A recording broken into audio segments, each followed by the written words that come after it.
Kopi Arabica merupakan salah satu tanaman perkebunan yang menjadi produk ekspor unggulan di Indonesia. Secara spesifik, komunitas perkebunan ini menjadi komunitas unggulan di kedua kabupaten yang berada di daratan tinggi Gayo, yaitu Kabupaten Aceh Tengah dan Kabupaten Medan Meriah, Provinsi Aceh. Luas area perkebunan kopi Arabica di kedua daerah ini mencapai lebih dari 100.000 hektar dengan produksi per tahun mencapai lebih dari 200.000 ton.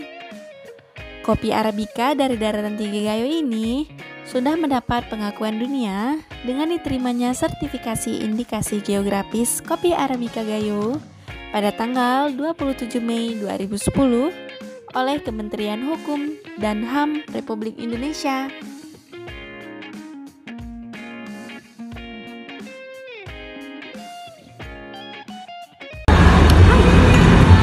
Kopi dari daratan tinggi Gayo sangat terkenal di Indonesia, bahkan di dunia.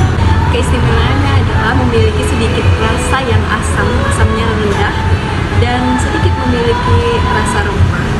Jika Anda sekalian berminat untuk jenis kopi di rumah, kalian bisa beli kopi bubuknya. Harganya cuma 80.000 sebanyak 250 mg, dan ada juga yang kecil 100 gram, harganya cuma 35.000.